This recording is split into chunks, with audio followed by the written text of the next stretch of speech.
Yan, good morning po mga sulo, mayong buntag. Maligayang pagbabalik dito sa aking munting YouTube channel by TV Casuelo. At nandito naman po ako, nagbabalik dito siyempre sa bukid lagi. Ang ganda ng ating background mga sulo. Oh. Nandito tayo sa ating patula.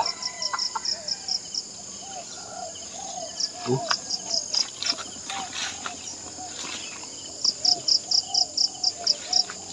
Mag-harvest tayo ngayon mga silo. Ngayong umaga. Kasi meron kaming may ganap ngayong umaga. Ngayong araw. So bago ang kaganapan mamaya, mag-harvest muna tayo. Ang dami. At ayan po mga silo, ayan ang bunga na ating harvestin ngayon. At ngayong araw nga po pala ay gaganapin namin yung belated birthday ni Sir Caro. So yun nga, ngayon kakatayin ngayong umaga yung kambing at simple pagsalusaluhan. So ngayon ko isinit dahil bukas at sa mga kalawa ay busy na po ako, may sikasuhin po ako na sa livelihood sa farmers. Yun nga, pupunta yung mga kasamahan natin na mag-aani ng palay. I-ready na namin din yung gamit, pati yung tractor lilinisin, itabi, at yung tracer ay babaguhin daw namin. May request yung mga kasamahan ko, lalo na si doktor, na babaguhin para kukunti na lang ang bibit-bitin namin or bubuhatin. Bale yung stand na lang at saka yung gigiling ng palay. So bago po yun, mag-harvest muna ako ng gulay kasi marami nang malalaki para ma-deliver din. Ay meron din tagakuha sa amin na patula, pinapakyaw na niya. And deliver muna bago ang pero ngayong umaga ipapakatay ko na ni doktor tsaka nila Roger, pagtulong-tulungan na lang nila. Kasi ako pupunta pa ako ng bayan para ihatid nga itong gulay. Belated happy birthday po Sir Caro.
Oy.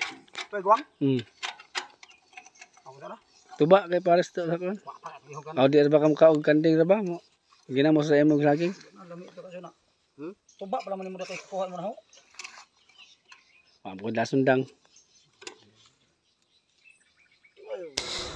Nga pala, nandito na tayo sa kuliglig natin.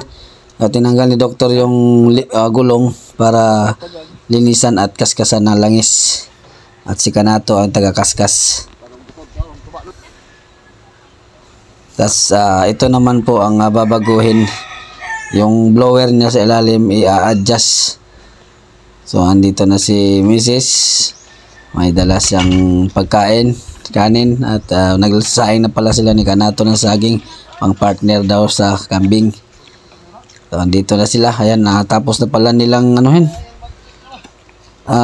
Tadtarin. Kilawin. Ha, sigang. Sigang. So, magkaldirita, bantas na nga. Ha? Kuha eh. Ako na, ano po? Wala. Wala po, ano nga. Ang dami sa tumitupis. Ako, karitara. Hindi. Ano pa? Anong tahon naman yan? Diyan, OTL sigang. Ah. Okay. Kaya kayo. Kaya. Tila. Pakita mo sa mga tilawan. Tikman mo. Tikman mo ba? Kita ba? Okay. Okay. Okay. Perte. Dalim! Imi! Kilawin mo na, kilawin. Tapos, kaldereta. Okay. At sinampalukan. Tapos, meron pa papaitan o yun. Opa! Ay. Ako, sutil gawas. Pagkukuha mo, hinga po. Kati po, hinga dyan. Karne.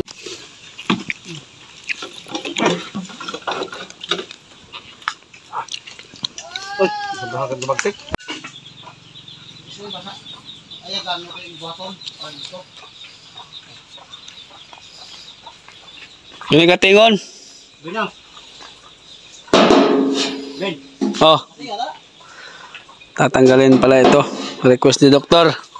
Tingnan nga natin kung obra yung request ni doktor. Tatanggalin ito. Tapos ito tanggalin ito. Ilipat dyan. Ilipat dito. Babaguhin namin daw ito. Para konti na lang dalhin na gamit. Tapos dahil karawan ni Sir Caro, nire-ready na nila. Na may agwat di pataranta din, no? Binili ko rin sila ng agwat pang patuno sa kambing. Tapos magpapapaitan. Tapos kaldereta, si Mrs. na magluto kasi dito ako magano. Sige. Tapos sinampalukan yung ulot pa. Okay. Ito muna yung aking pagkaabalahan habang sila nag-prepare sa ulam. Uy, may bisita pala kami, si Boy Scout. Sino sundo sa'yo? Kuya Patrick. Oh, wag matubayan. Dito man ang halian na si CJ. Sige. Hindi na kami magdadalang bag mamaya. Okay. Tatanggalin ko lang ito, nak.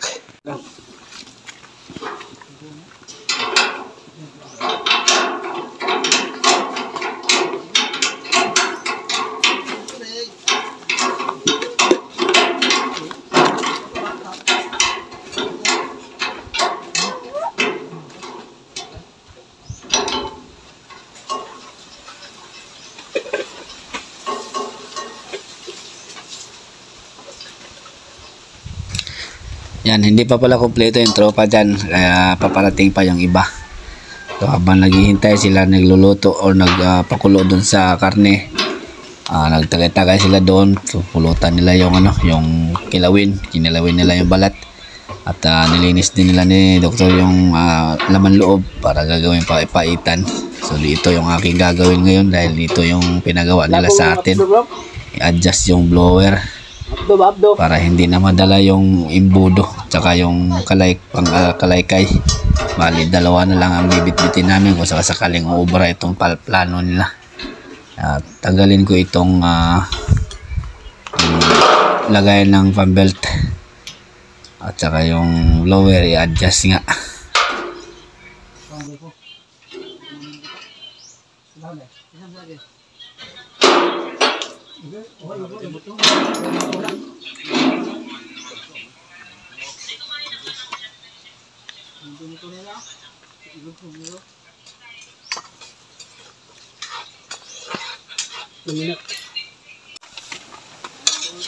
Tapos nagluluto na si Miss ng kaldereta. Kaldereta ng kambing ni Sir Kaaro.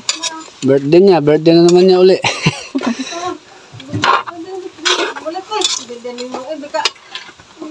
The next day. And good morning mga kasulo, mayang buntag, panibagong umaga. Ayan, panibagong update po tayo. So kahapon nga po pala ay sinilibrate namin yung kaarawan din ni Sir Kaaro. Nagkakatay kami ng kambing, yung binayaran niya dito sa akin. Yun, pinagsalo-saluhan namin kahapon din sa mga kasamahan ko. Kasi nagpuntahan sila dito. Yung mga kasamahan ko yun sa mga tracer. Kasi malapit na kaming mag-uumpisa na mag-ani ng palay. So, inanda nga namin yung gamit namin kahapon. Ang gusto nila mangyari baguhin para konti na lang ang bibit-bitin namin. Yun nga kahapon, habang nagluluto si Mrs. at sila din ay tumatagay at ako din ay gumagawa sa gamit. So, hindi natin nakuhanan ng iba pang vlog kahapon, video, kasi ang ating camera kahapon ay nagluko. So, hindi siya gumana, nasira yung on and off. So, hindi tayo nakapag vlog kahapon, hindi natuloy ba.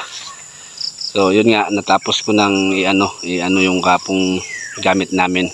Ay kulang pa pala ng cover. Putol yung ating vlog kasi may sumigaw na kambing natin. Kala ko na paano.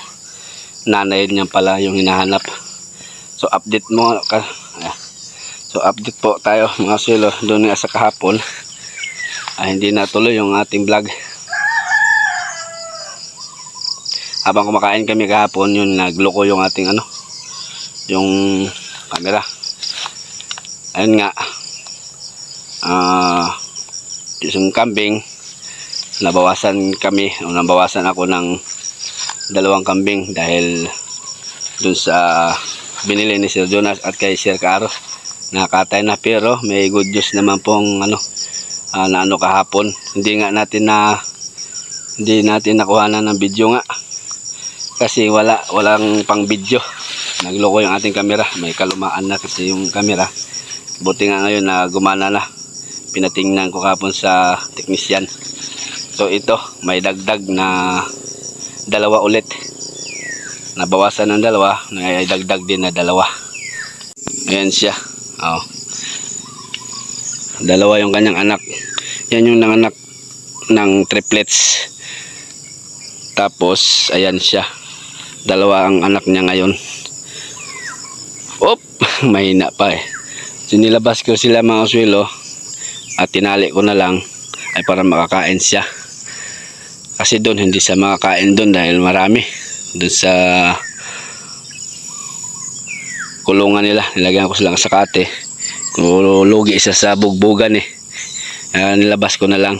So ayan, meron tayong dagdag na kambing. Ayan babae at lalaki pala yan. Yung brown babae. Tapos yung lalaki yung puti. Medyo mahina pa yung kahapon pa ito na mga silo ng anak. Nung kasalukuyan na gumagawa kami doon, si Mrs. Nakita niya. So good news po, hindi na maintain yung kambing namin ba. May nababawas, meron din nadadagdag. So buwan-buwan meron kami nanganganak na kambing. Meron pang isa na manganganak. Siguro ngayong buwan din yan, October. Yung kamukha ni Toro. Yun sana yung ibenta ko, pero hindi natuloy. Mas maganda kasi hindi tumuloy yung nag-abil sa akin. Kasi wala pa daw silang wala pang area. Okay. Yun, yung namin, ganap namin kahapon kay Sir Kaaro. Pasensya na po Sir Kaaro at hindi kami nakapag vlog take over diyan kami nagsalo-salo kahapon. Kaya kaya kahapon ko kasi nga kami, busy na ako sa mga susunod na araw. Ngayon meron na naman akong lalakarin. Tapos meron pang inayos kahapon na konting problema sa barangay. Bawal na lang sabihin. Sa amin na lang ba. Meron lang kami inayos na konting gusot. Kaya ayun, hindi nakapag-vlog sa kaganapan kahapon ng kaarawan ni Sir Kaaro. So ganun pa man, nagpapasalamat kami. Yan, salamat daw sabi ng tropa, Sir Kaaro. Tikim na naman sila ng kambing yan sa pinakatay mo. Sige, at yan ang munang update kasi meron akong lalakarin ngayon, duty ko pa, at meron pa akong lalakarin ngayon na i-release yung budget. Kaya kukunin namin dun sa CSWD para i-transfer namin, i-deposit namin sa bangko para yung cheque ba. So yan ang update, merong dagdag, merong nabawas, merong nadagdag na kambing. Dalawa yung nabawas, yung binili ni Sir Jonas at saka yung kahapon na kinatay. Yung pinadala ko nga ni doktor yung ulo at saka paa. Siya ang naggatay, tapos birthday niya ngayon. Birthday ni doktor ngayon, kaya yung pinadala ko kahapon. Din rin namin naubos, din dami. Malaking kambing kasi yung amin na kinatay kahapon. Kamukha sa kapatid niya, yung ate niya. Buntis na rin yung ate niya. Yan yung mga ate nila. Dalawa yung ate nila Kaya buntis na rin yung dalawa. Cute nila lalaki.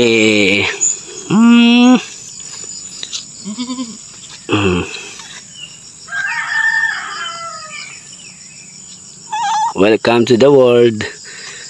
Girl and boy. Ito babae siya. Halo ko. Sige. Si Mrs. na magpapatuloy mamaya sa dito kasi meron tayong obligasyon ngayon sa barangay. Marami naman sa makain dito.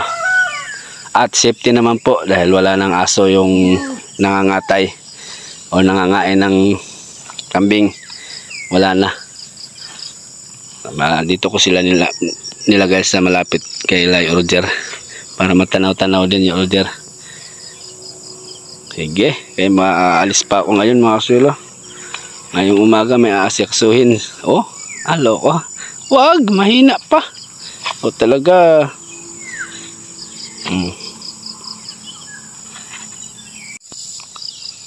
Malapit na kami mag-umpisa.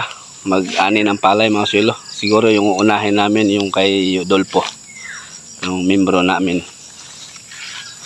Arangkada na naman kami sa palayan. Kaya pinaredy na yung gamit. Tapos yung traktor nga pala kahapon, nilinis na rin namin. Sinilong at nilagyan ng mga langis. Okay. So dumaan ako dito mga kasulo dahil pauwi na tayo. Dito sa ating palay na nilagyan natin ng o inisprayan natin ng ansa-insekto at saka foliar. Mukhang maganda yung ating nagamit na foliar mga kasulo. Ang bilis lumabas yung bunga Nung nakaraan na video natin dito lang banda yun. Ngayon halos lahat na. Ilang araw pa lang.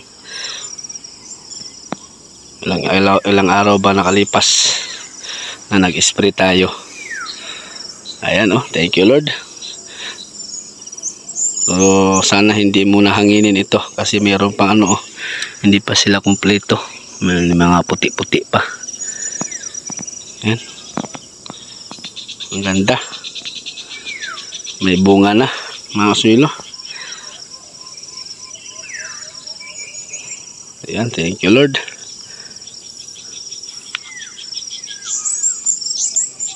Yung gaas hindi ko pa napuntahan, gawa ng abala talaga ako ngayon mga kasulo sa mga sa barangay din. Meron din tayong asikasuhin. Di bale, ando naman si doktor. Wow, ganda ng palay natin. Sana magtuloy-tuloy mga kasulo. Kalain mo yung inakala kong tablado na. Muntik ko ng pastula ng kalabaw ito. Gawa ng nanuyot sila noon. Pero ngayon ay ayan na sila. May bunga na. Salamat po.